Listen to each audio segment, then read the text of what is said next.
ओ भाई, मैंने थोड़ी शर्त लगा के इमरान खान को टंगड़ी दे करके उनकी हुकूमत गिरवा दी थी। आप बीच में थोड़ा सा पिट्ठू गरम ना खेलें तो अच्छा है, मुझे बात कर लेने दे। सब्सक्राइब करें और बेल दबाएं ताकि कोई खबर रह न जाए।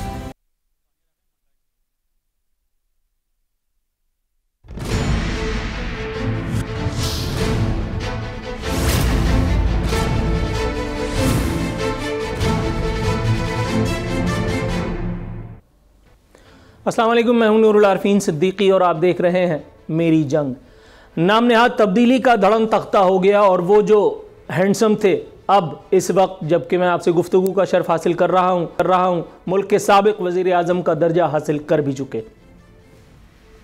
हुकूमत के खिलाफ तहरीक आदम एतमाद कामयाब हो गई। 174 वोट इमरान खान के खिलाफ कास्ट किए गए और वो जो सरप्राइज़ का वादा किए बैठे थे, इंतहाई सादगी से बल्कि पुरसरार तौर पर इंतहाई उजलत में और ख़ामोशी से रात की तारीकी में ही ऐन गैन होकर चुपचाप बनी गाला मुंतकिल हो गए। यूँ सरप्राइज़ का वादा भी मेरे हैंडसम का पूरा ना हो सका। स्पीकर की अगर हम बात करें तो इमरान खान की वफादारी काम आई, लेकिन होशियारियाँ उनकी सारी की सारी अकारत चली गई। अपना इस्तीफ़ा उन्होंने दे दिया। उसके बाद उन्हें लगा था कि शायद इमरान खान के ख़िलाफ़ तहरीक आदम एतमाद नाकाम हो जाएगी, रुक जाएगी, लेकिन बहरहाल सिर्फ जेल में कैदियों को ले जाने वाली चंद गाड़ियों की इधर उधर आमन जावन की खबर सुनकर, सिर्फ लार्जर बेंच को इधर उधर आता जाता सुनकर, सुप्रीम कोर्ट में कुर्सियां लगाने की खबर सुनकर सारे कसबल मेरी सरकार के निकल गए। तौहीन अदालत पर मुमकिना नोटिस ने काम कर दिखाया और उसके बाद अयाज सादिक की ज़ेर निगरानी 174 वोट यके बाद दीगरे कास्ट हुए, जिसके बाद ऐलान हुआ कि इमरान खान अब नहायत शान के साथ साबिक हो गए हैं। वो सब जो हुआ सो हुआ, लेकिन आमिर खान कह रहे हैं एमक्यूएम के कि एमक्यूएम की 7 सीटों की बदौलत पीटीआई की हुकूमत ज़मींबोस हो गई। उन्होंने कहा कि तमाम एमपीएस तुम्हें चले गए। आपने देखा टोन कैसी चेंज हुई। और अभी थोड़े दिनों पहले तक यही सारे लोग वारी सदक़े चले जा रहे थे, जैसे ख़ानदान की बड़ी बूढ़ियाँ नहीं एक दूसरे की वो बलाएं ले रही होती हैं, बस वही कसर रह गई थी कि आमिर खान और खालिद मकबूल इनके बोसे लिया करते थे। फैसल सब्ज़वारी ने थोड़े दिनों पहले कहा था कि हमें पीटीआई का साथ देने पर मजबूर किया गया था। फैसल सब्ज़वारी ने आधा सच बोला। मैं पहले दिन से कह रहा हूं कि आप बंदूक की नोक पर इस हुकूमत का साथ देने पर मजबूर किए गए। फैसल सब्ज़वारी की सेनेटर बनने के बावजूद भी इतनी हिम्मत ना हुई कि पूरा सच बोलते, ये बताते कि उन्हें किसने मजबूर किया था। खैर बहरहाल अब तो इक़्तिदार चला गया, अब इस तरह की बातें तो सुननी पड़ेंगी। लेकिन वो दो ट्वीट्स जो हैं, पहले उर्दू वाला लगाना, वो चाचा मियाँ का वो ट्वीट लगा दो भाई लूप की सूरत में। ये अंग्रेज़ी है मेरे भाई, मैंने उर्दू का है जी। ये लिखते हैं, खान के ख़िलाफ़ जो भी इस गंदे खेल में मुलव्विस था, अल्लाह ताला उन सब पर अपना कहर नाजिल करे। अब बस यही रह गया था कि लोगों को गंदी गंदी गालियाँ दी जाएँ, लोगों की जो है वो मुग़ल्लिज़ात बक करके उनकी शान में उनका सब आगे पीछे कर दिया जाए, उनको बद्दुआएँ दी जाएँ। ये इमरान खान के अनमोल रतन थे। दूसरा अंग्रेज़ी वाला ट्वीट लगा देना भाई। लिखा है जनाब वाला, नियरली 2 मिलियन ट्वीट्स फलाना फलाना फलाना। आगे लिखा है, Khan today more popular among youth than Shahbaz Bilawal Fazlu together. हैरत की बात है, ट्वीट करने वाले को ये नहीं पता कि सबसे ज़्यादा मुशर्रफ की फ़ैन फॉलोइंग थी। सबसे ज़्यादा मुशर्रफ फेसबुक पर इंतहाई एक भरोसेमंद, इंतहाई एक मोतबिद किस्म के लीडर बन के उभरे थे, लेकिन उसके बाद हुआ क्या, धड़न तख्ता। तो गोया ट्विटर पे बैठ करके इमरान खान को अब वज़ीर आज़म बनवाया जाएगा।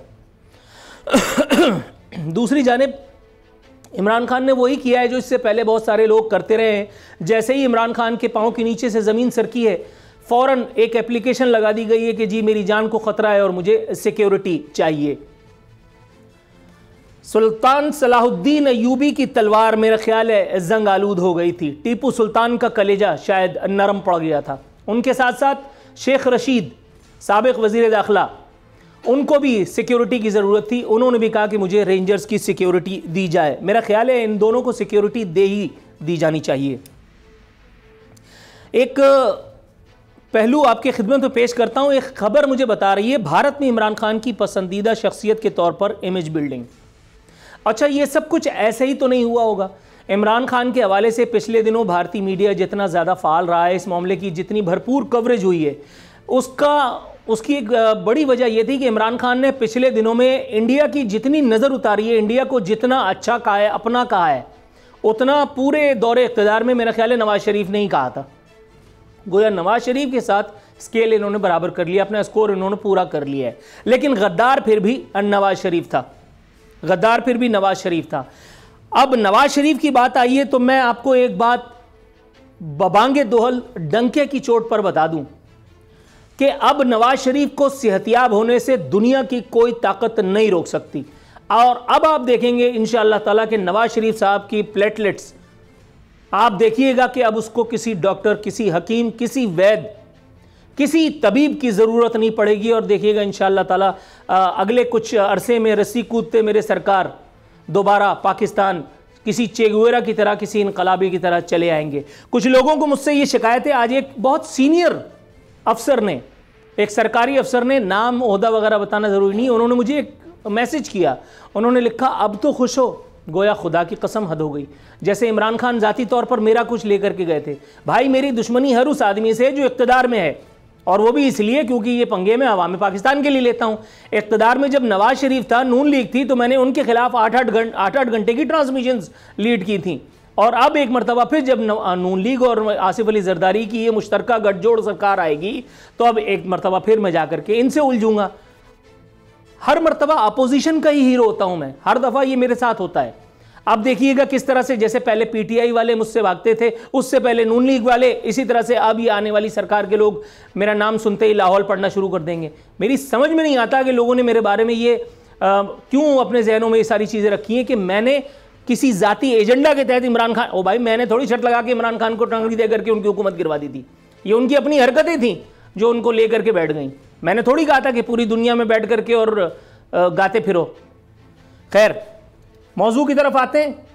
एक लतीफ़ा आपकी खिदमत में पेश करूंगा और उसके बाद फिर अपने मेहमानों को तारुफ कराऊंगा। फवाद चौधरी कहते हैं लुटेरों ने एक शरीफ आदमी को घर भेज दिया। हो सकता है फवाद चौधरी साहब, इमरान खान साहब शरीफ आदमी हो, लेकिन आप वो आखिरी आदमी हैं कि जिसकी ज़ुबान से ये बात सुनकर मैं इस बात पर यकीन लाऊंगा। मेहमानों को विंडो मार दो भाई। अकरम चीमा साहब पाकिस्तान से हमारे साथ मौजूद हैं, MNA है। दूसरी तरफ सेनेटर राना मकबूल साहब पाकिस्तान मुस्लिम लीग नवाज़ से हमारे साथ हैं, और नवाबजादा इफ्तिखार खान साहब पाकिस्तान पीपल्स पार्टी के MNA हमारे साथ मौजूद हैं। तीनों मौज़ज़ीन को शो में शिरकत पर खुशामदीद कहते हुए हस्ब रिवायत हस्ब दस्तूर सरकार का मौक़िफ़ लेने के लिए अकरम चीमा साहब के पास जाऊंगा। अकरम चीमा साहब अस्सलाम वालेकुम।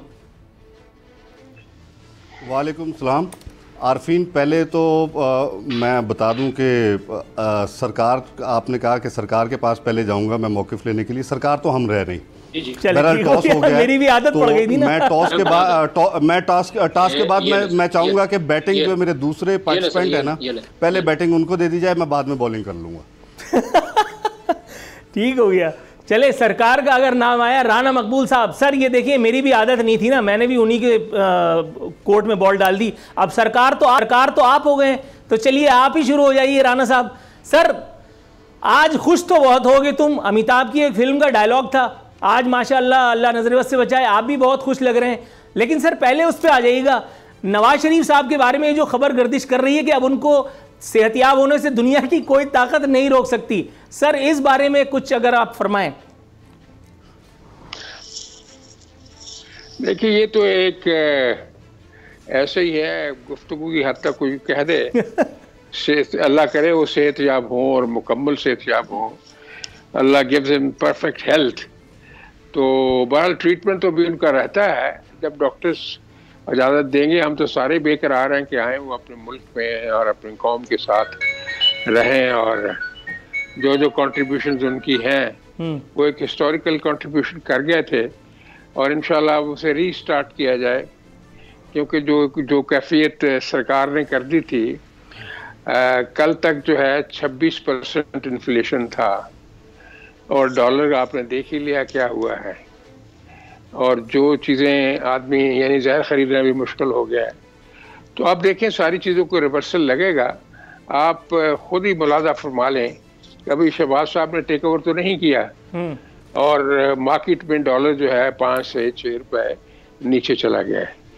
ये कॉन्फिडेंस होता है बिजनेस का और इकोनॉमिक सेक्टर का, उसके बगैर काम चल नहीं सकता।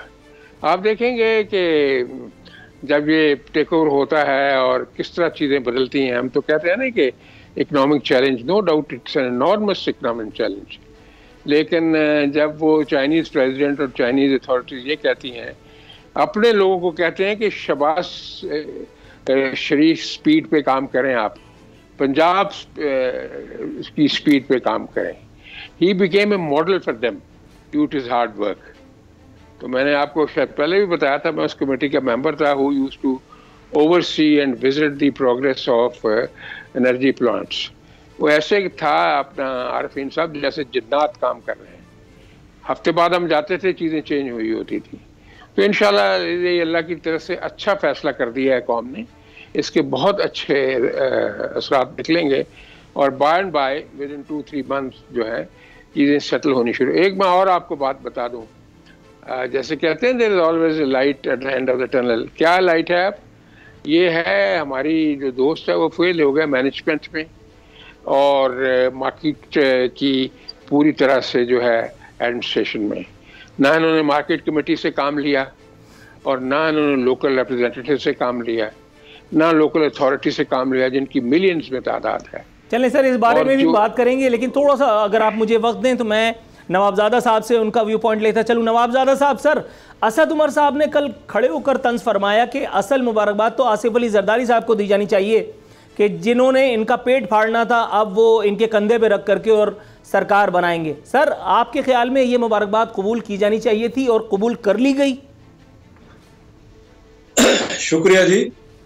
इसका मेरे ख्याल है आसिफ अली जरदारी साहब ने फ्लोर ऑफ द हाउस इसका जवाब दे दिया था। उन्होंने कहा कि मैं पर्सनल नहीं होना चाहता, ना मैं अपना ईस्ट पाकिस्तान का जो हमीदुर रहमान कमीशन रिपोर्ट है ना मैं उस पर बात करना चाहता हूँ, और ना मैं एंग्लो यूरिया के जो हालात रहे मैं उस पर बात करना चाहता हूँ। उन्होंने कहा कि हम चाहते हैं कि पिछली सब बातों को भुलाकर हम एक नई पॉलिटिक्स की तरफ आए और सियासत को जो गंद हुआ है 3-3.5 साल में, तकब्बुर का, गरूर, बदतमीजी, बद इखलाकी, बदज़मानी, फाशिज्म, झूठ का जो ड्रॉप सीन हुआ है, हम उसके बाद एक नई शुरुआत करें और इन पुरानी बातों को भुलाकर हम एक अच्छी पॉलिटिक्स की तरफ चलें। ये अपना आसिफ जरदारी साहब ने फ्लोर ऑफ द हाउस इसका जवाब दे दिया था और मेरा ख्याल है इस जवाब से मेरा ख्याल तशफ़ी हो जानी चाहिए। दुरुस्त है। अकरम चीमा साहब, सर आपका जवाब 2 हिस्सों में लेंगे, एक थोड़ा सा अभी ले लेते हैं, बाकी फिर वक्फे के बाद दोबारा लेते हैं। जनाब मन, सर वो जो कह रहे थे आखिरी गेंद तक खेलूंगा, आखिरी गेंद उनकी मुंतज़िरी रही, पहले वो पिच पे लेट गए, फिर उसके बाद उन्होंने कहा कि सब चोर हैं, उसके बाद उन्होंने एम्पायर की न्यूट्रलिटी पे सवालिया निशान लगा दिया, उसके बाद उन्होंने कहा कि सरप्राइज़ दूंगा और सरप्राइज़ दिया भी तो कहा रात की तारीकी में चुपचाप ऐवान वज़ीर आज़म खाली करके बनी गाला की पहाड़ियों पे चढ़ गए। सर ये किस किस्म का सरप्राइज था मेरे सरकार? बिस्मिल्लाहिर्रहमानिर्रहीम। आरफीन ज़रा मुझे तफसील से इसका जवाब देने दें। देखें, इस जो नो कॉन्फिडेंस का वोट था इसमें अल्हम्दुलिल्लाह कप्तान शुरू से लेके और बिल्कुल आखिरी बॉल तक इन रहे हैं और जो कुछ इस पाकिस्तान में होता रहा है वो सब आप लोगों की नज़र के अंदर है। पहले तो देख लें कि अल्हम्दुलिल्लाह आपने देखा कि जिस तरीके से पैसा फेंका गया, जिस तरीके से ज़मीर ख़रीदे गए, जिस तरीके से सिंध हाउस के अंदर दुकान चलाई गई, और मैं समझता हूँ कि वो सारी कौम ने खुली आँखों से और मीडिया के कैमरों ने सारे का सारा एक्सपोज़ किया, और उसके बाद आपने इदारों का किरदार जो है उसको भी आपने एक्सपोज होते देखा। एक इदारे का नहीं, तकरीबन मैं कहता हूं कि तमाम इदारों का आपने बहुत अहम नुक्ते की जानिब तवज्जो मबजूल कराई है, लेकिन इमीडिएट ब्रेक की कॉल दी गई है। ब्रेक से वापस के पास आऊंगा और अपना जुमला यहीं से आप कंटिन्यू कीजिएगा।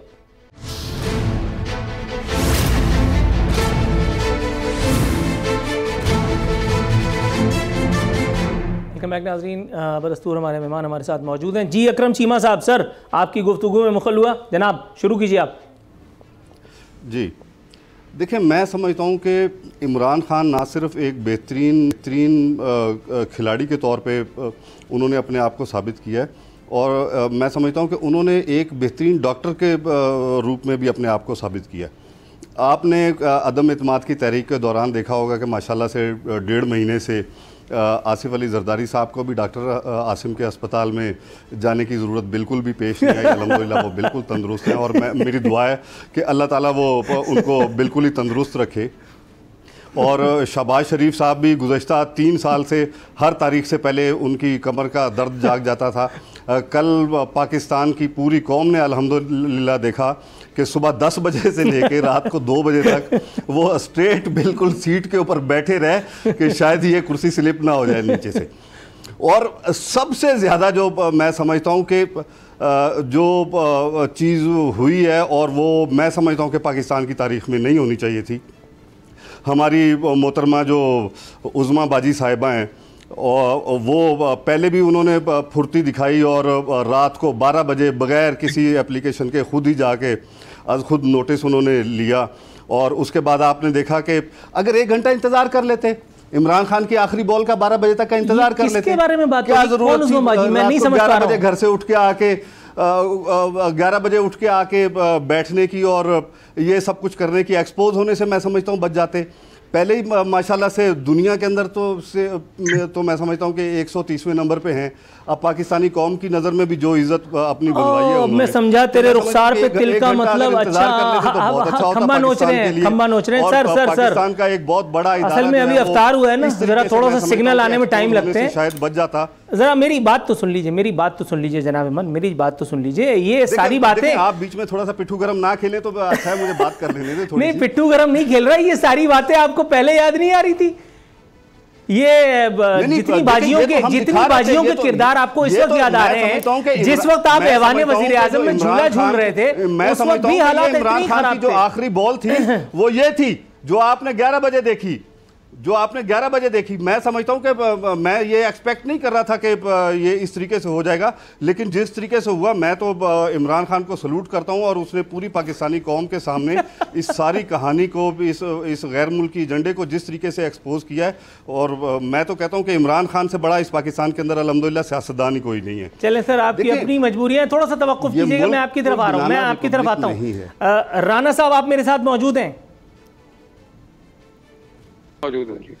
राना साहब, सर मैं मौजूद हूं आपके साथ। जी। राना साहब, मीडिया पर हुकूमती नजर करम, नजर इनायत हर दौर में खासा रही है हुकूमतों का। अब वो नून लीग की हुकूमत हो या वो पाकिस्तान तहरीक इंसाफ की सरकार हो, पाकिस्तान तहरीक इंसाफ ने तो मीडिया के साथ जो शफकत, इन्वर्टेड कॉमास में शफकत वाला बर्ताव किया है, उस पर सदियों तक आवाज़ें बुलंद की जाती रहेंगी। मैं अपना ही एक हादसा आपकी खिदमत में गोशगुजार करते हुए एक सवाल दाग देता हूँ। आप ही की हुकूमत थी, मरियम औरंगज़ेब थी वज़ीर इत्तलात व नशरियात। एक प्रोग्राम पसंद ना आने पर मुझे ऑफ एयर करवा दिया गया। आप ही की हुकूमत थी, इंडिया से एक अलटब दोस्ती करने के लिए मुशीर ख़ारजा सरताज अजीज़ इंडिया में जा कर के बैठे हुए थे। जब वो वहाँ से वापस आए तो इतना लंबा मुझे शोकॉज नोटिस इशू हुआ, पूछा गया कि मैं किन एजेंसियों के पेरोल पे हूं और किसकी ईमा पर मैं हुकूमत मुखालिफ साजिशें कर रहा हूं। उसके बाद मुझे ज़ाहिर है फिर ऑफ एयर कर दिया गया। दोनों मरतबा सरकार आप ही की थी। सर, इस मरतबा जब आप इक़्तिदार में आए हैं तो फवाद चौधरी की तरह का कोई वज़ीर इत्तलात या इस तरह की कोई हरकत व सकनात किसी नए कालिब में कुछ सोच रखा है या एक्सटेम्पोर करेंगे जो भी कुछ करेंगे? आरफिन साहब, इंशाअल्लाह आपको शिकायत का मौका नहीं दिया जाएगा। तो मैं भी हाजिर हूँ, चूँकि मेरे पास एक कमेटी भी इस तरह की है, अगर इसे बराह रास्त इंफॉर्मेशन से नहीं, लेकिन चूँकि वो कैबिनेट कमेटी है जिसका मैं सेनेट की तरफ से इंचार्ज हूँ, तो आप ज़रूर, हम आपस में कम्युनिकेट करते रहेंगे और ऐसी आपको कोई मुश्किल पेश नहीं आएगी। हम इस स्ट्रेटजी को डिस्कस भी करेंगे। अभी 1-2 दिन में मीटिंग शुरू हो जाएंगी, तो स्ट्रीम लाइन तरीके तो गुस्से से काम नहीं चलता, हौसले से, मोहब्बत से, तदब्बर से। लेकिन सर, क्या जरूरत पड़ती है मीडिया का गला घोटने की हुकूमतों को? इक़्तिदार में आने से पहले तो मीडिया आपका दस्तो बाजू होता है हुकूमतों का, इक़्तिदार में आने के बाद वही आवाज़ें कानों को चुभने क्यों लगती हैं? नहीं, अगर कोई बात देखें जी, इख्तलाफ राय जो है ये डेमोक्रेसी का हुस्न है, इसके ऊपर चीब जबी नहीं होना चाहिए। अगर किसी ने कोई बात कर ली है तो आप अपना केस उसके साथ आर्ग्यू कर लें, अगर किसी टीवी चैनल पे कोई ऐसी बात हुई है तो you can get across to the TV channel, to the anchor person, और जिसने भी पार्टिसिपेट किया को बात की है। तो अगर कोई इश्काल है तो उसको हल किया जा सकता है। इसका मतलब ये नहीं कि उसमें कोई मुखासमत का या दुश्मनी का या गुस्से का हुआ है। गुस्से से सारे काम खराब होते हैं, जैसे कि पहले हुए हैं। आपने देखा कितना गुस्सा होता था और कितना खशमगीन अंदाज से हमारे दोस्त बात करते थे। सर गुस्से में तो अकरम चीमा साहब आज भी बहुत है। थोड़ा सा वेट कीजिएगा। मैं बिल्कुल गुस्सा हूं, हम तो बिल्कुल रिलैक्स हैं। अभी तो पार्टी शुरू हुई है, 2 दिनों की अक्सरियत से हुकूमत बनी है। आप देखो में दाल कैसे बढ़ती है। 2 दिन सब्र तो करें। चौधरी साहब के जलाल का आज तो जस्टिफिकेशन है। कोई बात नहीं, करने दें, हम इसमें भी खुश हैं अगर वो जलाल में है। नवाबजादा साहब, सर आपके ख्याल में ये बेल मंडे चढ़ेगी? पिछली मरतबा जो मिली भगत से इक़्तिदार में आने की कोशिश की गई थी, बहुत कलील अरसे में नून लीग के वज़रा ने इस्तीफ़ा दिया, जान छुड़ाई और उसके बाद फिर अल्लाह अल्लाह खैर सल्ला हो गया। ऊपर से आसिफ अली जरदारी साहब का एक बयान वो आज भी जहनों में कड़वाहट घोलता है कि सियासी बयानात जो है सियासी मुआहदे कुरान और हदीस नहीं होते। सर आपके ख्याल में ये साजे की हांडी इस मरतबा तो खुदा न खास्ता चौराहे पर नहीं फूटेगी? देखें, पाकिस्तान पीपल्स पार्टी पहले भी आसिफ अली जरदारी साहब के जो 5 साल दौरे इक़्तिदार था उसमें भी हमें कोई वाज़ेह अक्सरियत हासिल नहीं थी। उस वक्त भी हमने मुख्तलिफ पार्टीज के साथ मिलकर अलायंस बनाए और हुकूमत चलाई, और आपने देखा वो 5 साल बड़े स्मूथली वो हुकूमत चली। हमें एक्सपीरियंस भी है और इंशाल्लाह ताला अब भी हमारी कोशिश होगी कि तमाम दोस्तों को ये क्रेडिट भी आसिफ अली जरदारी साहब, पीपल्स पार्टी और बिलावल भुट्टो साहब को जाता है कि उन्होंने तमाम को इकट्ठा किया, और अब भी हमारी कोशिश होगी कि सबको साथ लेकर चलें। और इंशाल्लाह ताला आप देखेंगे कि साल डेढ़ जो बकाया है ये इंशाल्लाह ताला हम इकट्ठे भी रहेंगे, और कोशिश हमारी होगी जो इलेक्टोरल रिफॉर्म्स वगैरह करनी है उसके बाद हम लोग इलेक्शन में जाएं इंशाल्लाह। Right sir. अकरम चीमा साहब, सर ये मुझे बताइएगा, पहले हम उसी सरप्राइज़ एलिमेंट पर आते हैं। आपकी बात क्योंकि मुझे हज़म नहीं हुई, मुझे समझ में भी नहीं आई। आप कह रहे हैं स्टिल, अब आप कह रहे हैं कि इमरान खान साहब एक कामयाब कप्तान के साथ साथ एक कामयाब डॉक्टर के तौर पर भी सामने आए हैं। जनाब इमन, 174 वोटों से क्लीन बोल्ड हुए हैं मेरे सरकार, उसके बावजूद आपका ये दावा मस्ताना मुझे कुछ समझ में नहीं आ रहा, हज़म नहीं हो पा रहा। सर जिस सरप्राइज़ की आप बात कर रहे थे वो सरप्राइज़ आखिरी वक्त तक नहीं मिल पाया, और सरप्राइज़ अगर मुझे नज़र आया तो सिर्फ इतना कि चुपचाप रात के अंधेरे में बनी गाला मुंतकिल हो गई सवारी। लेकिन सर अगर यही सब कुछ करना था तो फिर अवाम पाकिस्तान को इतना वरगलाने की, टीवी पर आकर के, और तकरीबन यानी अल्लाह माफ़ करे मेरे मुँह खाक, बड़ा सकील जुमला लेकिन कह ही देना पड़ता है कि बगावत करवाने की वो 2-3 तकारीर जो आपने की थी कि लोग सड़कों पर आएँ, 3.5 आदमी भी नहीं निकले, क्या कहेंगे सर? बिस्मिल्लाह। देखें नूरुल आरफीन, मैं ये समझता हूँ कि देखें जब इमरान खान ने कहा था कि मैं आखिरी बॉल तक खेलूँगा, ठीक है, कहीं पर कोई पाकिस्तान तहरीक इंसाफ की पूरे पाकिस्तान में कहीं पर कोई वायलेशन सामने नहीं है उस दिन। और मैं समझता हूँ कि देखें जब 12 बजे तक का टाइम था और बड़े आराम से ऐवान चल रहा था, बड़े सुकून से हम तकरीरें खुद भी कर रहे थे और अपोजिशन से भी तकरीरें करवा रहे थे, तो सरप्राइज़ जो था वो मैं समझता हूँ कि वो जो 11 बजे जो कुछ हुआ है और 11 बजे जो फुर्तियाँ दिखाई गई हैं कि भाई इंतज़ार कर लेते ना यार, 1 घंटे, मैं समझता हूँ कि 15-20 मिनट का फासला है वहाँ से जो हमारा इदारा है, तो 15-20 मिनट से कौन सा पाकिस्तान के ऊपर क़यामत टूट जाती, पूरे 12 बजे लेने देते, 12 बजे के बाद देख लेते कि हाँ 12 बजे से पहले हमने आइन के ऊपर अमल किया है या नहीं किया, वाकई हमने वायलेशन की है। ये जिस तरीके से फुर्तियाँ दिखाई गई, देखिए ये तो मैं कहता हूँ कि कप्तान का जो आखिरी सरप्राइज़ था वो ये बड़ा बेहतरीन था, और मैं समझता हूँ कि इस तरीके से आज तक कभी कोई एक्सपोज नहीं हुआ जिस तरीके से ये एक्सपोज हुए। और देखें ये 12 पार्टियां जो हैं, ये आओ मिलकर खाते वाली कंपनी जो है सारी मिल गई हैं एक दूसरे के साथ, और जो इन्होंने अब मैं तो क्योंकि पार्लियामेंट लॉजेस के अंदर ही रहता हूँ, मेरे पास तो इस्लामाबाद में बंगला लेने के पैसे नहीं हैं, और तकरीबन तमाम पार्लियामेंटेरियंस जितने पहले राना साहब भी इस्लामाबाद में, राना साहब ख्याल रखिएगा सर, उनके पास पैसे नहीं है, थोड़ा सा तवक्कुफ की इस्तदा के साथ एक मुख्तसर सा वक्फा, पार्लियामेंट वक्फे के बाद आते हैं मौज़ूआत जिनका आता करना है।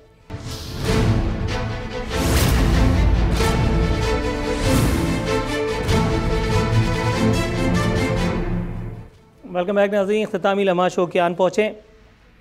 राना साहब, सर शहबाज शरीफ साहब फरमा रहे थे बदला नहीं लेंगे, सिर्फ कानून अपना रास्ता लेगा।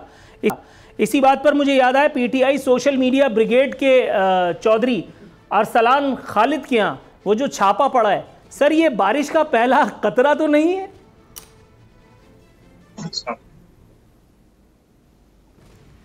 राना साहब सवाल आपसे है। इस बात की इंफॉर्मेशन लेने के बाद मैं आपको बता सकता हूँ। जी जी, मैं बात कर रहा हूँ आपसे ना। सर, आ रही आवाज? जी जी जी, मेरी आवाज नहीं आ रही आपको? जी जी जी, तो मैं आवाज नहीं जा, आवाज आ रही है? नूरुल आरिफीन जी, लाउड एंड क्लियर सर, फरमाइए क्या कह रहे हैं साहब? आवाज आ रही है ना? जी सर। ओके ओके, मैंने कहा इस बात की तस्दीक करनी पड़ेगी क्या है। मेरे इल्म में नहीं है ये, मैंने जो अखबार में या टीवी में देखा है। अगर आप मुझे इजाज़त देंगे तो मैं रात की तस्दीक करके आपको सुबह बता दूंगा। कल के प्रोग्राम में आप इसको टेकअप कर लें, जो भी सही सूरत हाल होगी। राइट है सर। ऑफ द कफ मैं कोई बात इसमें कर नहीं सकता, इसके क्या डिटेल्स क्या है। ठीक है सर। नवाबजादा साहब, सर वोटिंग से मुताल्लिक सवाल किया एक सहाफ़ी ने असद कैसर पर, तो उन्होंने नहायत शुस्ता ज़बान में एक सकील सी गाली दे डाली। वो वीडियो वायरल है इस वक्त भी इंटरनेट पर। आपके ख्याल में फ्रस्ट्रेशन इस लेवल तक आ गई थी कि सहाफ़ियों को गालम गलोच तक देना पड़ गई? अगर इजाज़त दें तो मैं पहले अपने भाई अकरम चीमा साहब की एक बात का जवाब देना चाहूँगा। जी सर। गुजारिश है कि चीमा साहब ने फरमाया कि अदालत उज़्मा पर जो इन्होंने इतराज़ किया, गुजारिश है कि अगर सिर्फ आप 1918 के अक्टूबर का वो क्लिप इन्हें भेज दें जो तमाम टीवी चैनल्स पर चला, जिसमें वो अदालत के फैसले की तारीफ कर रहे हैं और अपोजिशन पे तनकीद कर रहे हैं, तमाम टीवी चैनल्स ने वो चलाया। और अब ये आज क्योंकि इनके खिलाफ फैसला आया है तो ये उस पर तनकीद कर रहे हैं। दूसरी मैं गुजारिश कर दूं कि आज का दिन जो है 10 अप्रैल, इसकी अपनी एक अहमियत है। ये 3 दफ़ा ये दिन जो है हमारे लिए ये अहमियत हासिल कर गया है। एक जब 10 अप्रैल को 1973 को ये आइन बना था, वजूद में आया था। दूसरा 10 अप्रैल को जब मुहतरमा शहीद एक तवील जलावतनी के बाद पाकिस्तान तशरीफ लाई थी। और तीसरा 10 अप्रैल जब हमारे मुल्क के अंदर बगैर 58(2)B के प्रेसिडेंसी के इस्तेमाल के, बगैर सुप्रीम कोर्ट के इस्तेमाल के, आइन और कानून ने जो हमें हक दिया उसके तहत, जिस तरह जमहूरी ममालिक में होता है, पहली दफ़ा एक हुकूमत के खिलाफ अदम एतमाद हुआ। ये इस दिन की अहमियत। और तीसरी बात जो आपने फरमाई कि गाली जो उन्होंने दी असद कैसर साहब ने, मैंने पहले भी आपसे गुजारिश की कि अल्लाह ने करम किया कि हमारा ये जो गाली गलोच का, बदतमीजी, बद इखलाकी का कल्चर था, इसका कल इख्तिताम हुआ है। हमें इस चीज़ की खुशी है और इंशाअल्लाह ताला अब कोशिश होगी कि एक बेहतर हम पाकिस्तान, जो हमारा पुराना पाकिस्तान था, हम दोबारा उसकी तरफ लौटें और अल्लाह करे कि अल्लाह तौफीक दे सबको कि सब एक भाईचारे की फिजा, जो नफरतें और जो बदतहजीबी का कल्चर हमारे उधर, अब इन्होंने न्यू जनरेशन को जो नॉर्मल वो है, उन्हें नॉर्मल लाइफ की तरफ लाना भी एक टाइम लगेगा। तो हमारी दुआ है कि अल्लाह करे आप मीडिया के थ्रू भी एक अच्छी एजुकेशन जाए और बाकी भी मिलकर एक अच्छे टॉक शोज हों जिसमें एजुकेट किया जाए और बेहतर मुस्तकबिल की तरफ नौजवानों को लेकर चलें। Right sir. अकरम चीमा साहब, सर खबर बता रही है भारत में इमरान खान की पसंदीदा शख्सियत के तौर पर इमेज बिल्डिंग की जा रही है। वजह वही है जो इमरान खान ने इंडिया के हवाले से पिछले दिनों कितनी अच्छी अच्छी प्यारी प्यारी बातें कहीं, और बाकी अपने मुल्क में तो सारे ही कीड़े उन्होंने निकाल दिए तमाम जगहों पर। सर नवाज शरीफ ने यही सब काम किया था तो वो गद्दार था। नवाज शरीफ का घर गिरा दो, नवाज शरीफ के बच्चे खा जाओ, अच्छा खा जाओ सानू की, मेरे कौन से मामू के लड़के हैं, लेकिन आपने वो काम भी नहीं किया ना। उनको मेडिकल एनआरओ दे करके बाहर भेज दिया। उसके बाद देखिए अब इंशाल्लाह अब वो चिगुएरा बन करके आ भी जाएंगे और आपको खा भी जाएंगे। सर लेकिन ये सब कुछ जो हो रहा है, ये हुब्बे अली है या बुग़्ज़े मुआविया? बिस्मिल्लाहिर्रहमानिर्रहीम। मैं समझता हूँ कि देखें, इस वक्त इंडिया की तो मुझे ख़बर नहीं है, ना मैंने इंडिया का मीडिया देखा है।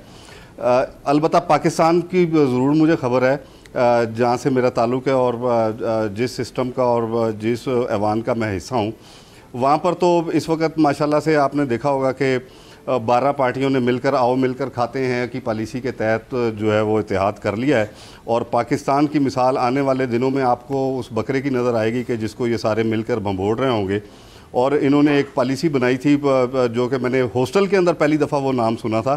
वो मैंने सुना, मैंने कहा यार ये क्या कह रहे हो? इन्होंने कहा जी हमने पॉलिसी बनाई है HDKN। मैंने कहा यार ये HDKN पॉलिसी क्या है? उन्होंने कहा यार ये पॉलिसी किसी को बताना नहीं, कहता है इसका मतलब है हड्डी डालो काम निकालो। तो अब आप आने वाले दिनों के अंदर जो कुछ होने वाला है इस पाकिस्तान के अंदर वो भी आपको सारा नज़र आएगा। और जहाँ तक आपने मीडिया की बात की, मैं तो समझता हूँ कि बोल भी तैयारी पकड़े।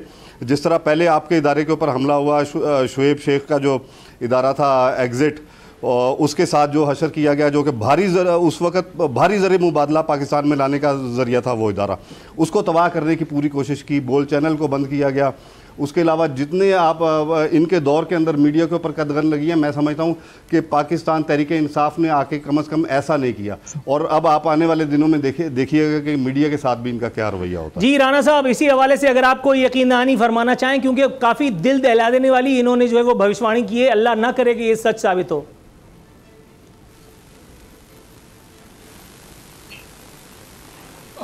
ठीक है, चीमा साहब की जो एप्रीहेंशंस हैं, क्योंकि इसी तरह के दौर से गुज़रे हैं, इनका ख्याल ये है कि ऐसे होगा जैसे इनके ज़माने में होता रहा है। अब मैं क्या कहूँ कि अब आप जो इंडिया की बात कर रहे हैं, इंडिया की मोहब्बत इतनी चुराई है कि उन्होंने कहा कि उनकी पॉलिसी बड़ी इंडिपेंडेंट है, उनकी फॉरेन पॉलिसी बड़ी इंडिपेंडेंट है, जैसे कोई पूजा नहीं कर रहा हो किसी की।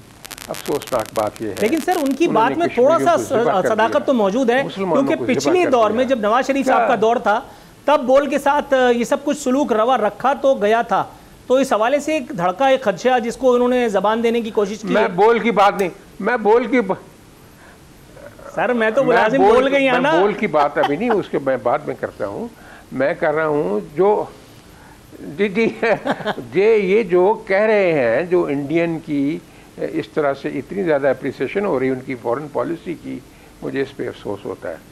अब मैं क्या कहूँ, अगर कोई लीडर किसी मुल्क का ये कह दे कि तारीख़ में मूसा अलैहिस्सलाम का नाम है और तारीख़ में ईसा अलैहिस्सलाम का नाम नहीं है, आपको पता ही नहीं, रिकॉर्ड की बात है ना। अगर कोई लीडर ये कह दे कि जी वो जर्मनी और जो जापान है ये कंटिगुअस स्टेट है, सर जाते जाते अगर खफीफ सी एश्योरेंस आपसे मिल जाए, हमारे तमाम राना मकबूल साहब, अगर खफीफ सी एश्योरेंस भी मिल जाए तो दिल नातवा को चैन आ जाएगा, ये बोल के हवाले से। हाँ बिल्कुल, ऐसा झूठा सच्चा वादा ही कर लीजिए। मैं आपको अर्ज कर रहा हूँ कि नहीं, मैं सच्चा वादा करूंगा, झूठा क्यों करूंगा? ऐसी क्यों बात कर रहे हैं नूर आलम साहब? हर बात की तस्दीक होगी। हम इस जगह बैठे हुए हैं, अपना रोल प्ले करेंगे और जहां भी कोई गलती नजर आई उसको पॉइंट आउट करेंगे, उसकी तस्दीक करने की। राइट सर, नवाबजादा साहब, सर इख्तितामी लम्हात हैं शो के, सर अगर आप कुछ ऐड करना चाहें। उनका एहतराम जरूर करते हैं। राइट सर, जी नवाबजादा साहब। जी गुजारिश ये है कि चीमा साहब अभी फरमा रहे थे, गुजारिश ये है कि हमें कल अदम एतमाद में PTI के लोगों ने तो वोट नहीं दिया, हमें तो वोट दिया जो इनके इत्तेहादी थे। अगर इनके इत्तेहादी इनके साथ मिलकर उन्होंने बाजार गर्म किया हुआ था तो फिर तो इनकी बात मैं समझता हूँ ठीक है, नहीं तो ये इस किस्म की बातें करना मुनासिब नहीं। कल तक आपके इत्तेहादी थे, आप उनकी तारीफें करते थे साथ में, आज उन पर आप इस किस्म के संगीन इल्जामात लगा रहे हैं। बाकी दूसरी बात चीमा साहब ने फरमाई कि प्रेस के ऊपर तो पी का ऑर्डिनेंस हम तो नहीं लाए, आप लाए थे, जिससे इन्होंने हाई कोर्ट इस्लामाबाद ने कैंसिल किया। तो ये सारी बातें हैं। एक अच्छे मुस्तकबिल के लिए हमारी तो कोशिश होगी कि सारे मिलकर चलें और जिस क्राइसिस में, जिस तबाही दलदल में ये फंसा कर गए हैं पूरी कौम को 3-3.5 सालों में, उससे निकालने के लिए ये भी हमारे साथ चलें, तमाम जमातें साथ चलें, तमाम जमातें साथ चलें। बड़ा अच्छा खुशगवार आप करके आ गए हैं। अकरम चीमा साहब, राना मकबूल अहमद साहब, नवाबजादा इफ्तिखार खान साहब, तीनों मौज़िज़ीन का एक और मरतबा शुक्रिया अदा करते हुए यहाँ साइन ऑफ करेंगे। अगले हफ्ते बशर्ते ज़िंदगी मुलाकात होती है। फ़ी अमानिल्लाह।